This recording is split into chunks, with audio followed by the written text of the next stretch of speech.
Hello, everyone. Today, we have an exciting story about a lazy boy who turned out to be surprisingly clever. By the end of this story, we'll discover how even the laziest person can overcome their habits and work hard. But that's not all. Along the way, we'll also learn new vocabulary and practice using them in sentences. This will make learning English fun and easy, so stay with us till the end. Once upon a time, in a small village, there lived a young boy named Ryan. He lived with his parents in a modest house at the edge of town. Ryan was known for being very lazy. Every day, he helped his father in the fields, but his job was simple, chasing away the birds that threatened to eat the rice crops. Most people used sticks or slingshots to scare the birds, but Ryan didn't want to move too much, so he set up wooden poles around the field and connected them with ropes, allowing him to scare the birds without standing up. He could lie down and relax while doing his job. Ryan's father was concerned about his son's laziness, wondering how Ryan would manage if something happened to him. But since Ryan always finished his work, his father never got too upset. One summer, during a particularly dry season, Ryan's father became very sick, and Ryan had to take care of the entire field by himself. He tried, but he wasn't used to hard work. After a few weeks, the crops began to die from lack of water, and Ryan couldn't save them on his own.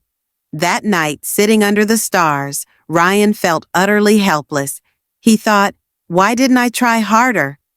Now, my family's future is at risk." The next morning, he heard a commotion in the village. Curious, he went to see what was happening. A soldier was announcing a grand competition at the king's palace.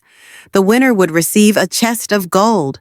Ryan thought, "This could save my family." Without hesitation, he declared he would enter the competition. The villagers laughed, doubting that someone as lazy as Ryan could possibly win against the strong competitors from across the kingdom. But Ryan didn't care. He had 3 days to reach the palace, so he set off early. His parents didn't believe Ryan would win, but they hoped this would motivate him to work harder and change his ways. After 3 days of travel, the competition began. The participants gathered near a large lake, and many were strong and fit. Ryan felt nervous. "How can I beat these people?" he wondered. Then the rules were announced. They would have to cross the lake, and the first 3 to finish would advance to the next round. The countdown began. 3, 2, 1, go! Everyone jumped into the water, swimming as fast as they could, but Ryan hesitated. He thought, "There's no way I can beat them by swimming." Then an idea struck him. He ran into the nearby forest, gathered broken branches, and built a small raft. Using a piece of wood as a paddle, he thought, "This is a race to cross the lake, not a swimming contest. I may not be strong, but I can be clever." As the others grew tired from swimming, Ryan paddled steadily across the lake, passing many of them. In the end, he finished third and qualified for the next round, along with 2 other strong competitors. The following day, the final challenge began.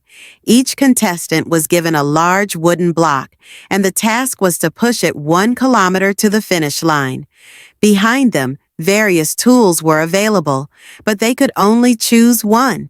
The first contestant grabbed a rope and began pulling the block, while the second used a piece of wood as a lever to move his block. Ryan, however, didn't rush. He carefully considered the tools. "I can't win with muscle alone. I need to think smarter," he told himself. After a moment of thought, Ryan chose a small knife. The crowd was puzzled. How could a knife help him move such a heavy block? But instead of pushing the block, Ryan began carving it. He shaped it into a round, ball-like form. After an hour of hard work, Ryan had transformed the block into a wooden ball. Now, instead of struggling with a heavy block, Ryan simply pushed the ball along the road. As the other contestants struggled with their heavy blocks, Ryan rolled his ball with ease. With all his strength and determination, Ryan was the first to cross the finish line. The crowd erupted in cheers. No one had expected the lazy boy to win. This story teaches us that even the laziest people can be smart, but to accomplish something great, they need a powerful reason, just like Ryan's love for his family.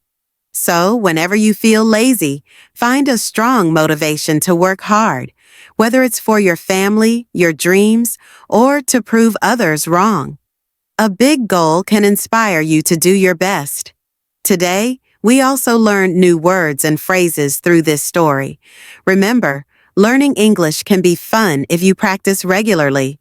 So, keep listening, learning, and growing. And don't forget to subscribe. Thank you for watching, and I'll see you in the next story.